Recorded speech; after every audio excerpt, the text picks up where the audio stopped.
Hi കൂട്ടുകാരെ, നമസ്കാരം. സദ്യയിലൊക്കെ വിളമ്പുന്ന സദ്യ സ്റ്റൈലായിട്ടുള്ള കുറുക്ക് കാളൻ തയ്യാറാക്കുന്നൊരു വീഡിയോ ആണിത്. ഈ കാളൻ തയ്യാറാക്കാനായിട്ട് വേണ്ടത് ചേന, അതുപോലെ തന്നെ പച്ചക്കായ, ഏത്തക്കായ ഉണ്ടല്ലോ, അതുമാണ്. ഇപ്പം ഞാനിവിടെ ഒരു ചെറിയ കഷ്ണം ചേനയും ഒരു ഏത്തക്കായയും എടുത്തിട്ടുണ്ട്.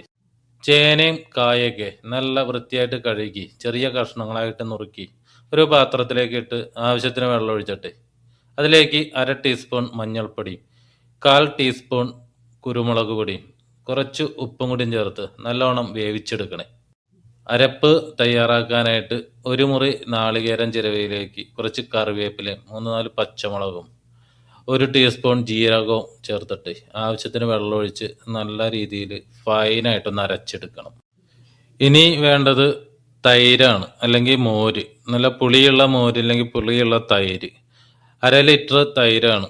അപ്പോൾ കഷ്ണങ്ങളെല്ലാം നല്ല രീതിയിൽ വെന്ത് വന്നിട്ടുണ്ട്. അപ്പോൾ വെന്ത് കഴിഞ്ഞിട്ട് വേണം നമ്മളതിലേക്ക് തൈര് അല്ലെങ്കിൽ മോര് ചേർത്ത് കൊടുക്കാനായിട്ട്.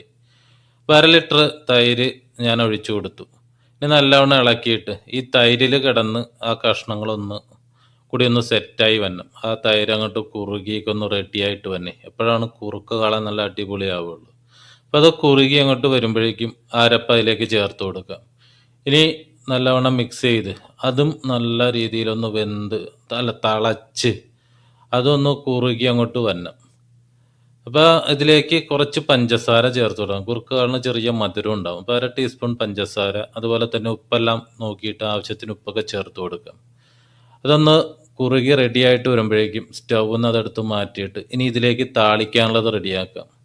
ഇപ്പോൾ വെളിച്ചെണ്ണയിൽ കുറച്ച് കടുകും ഉലുവയും കറിവേപ്പിലയും വറ്റൽമുളകും ചേർത്ത് അത് മൂത്ത് വരുമ്പോഴേക്ക് ഒരു നുള്ള് മുളക് പൊടിയും കൂടിയും ചേർത്ത് ഒന്നും കൂടി ഒന്ന് മിക്സ് ചെയ്തിട്ടേ ആ കറിയിലേക്ക് അങ്ങോട്ട് ചേർത്ത് കൊടുക്കുക. നല്ല അടിപൊളി കാളൻ റെഡിയാവേ.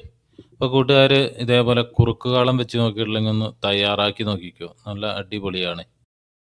ഈ വീഡിയോ ഇഷ്ടപ്പെട്ട് കഴിഞ്ഞാൽ ലൈക്ക് അടിക്കാനും അതുപോലെ തന്നെ കമൻറ്റ് ചെയ്യാനും മറക്കരുത്.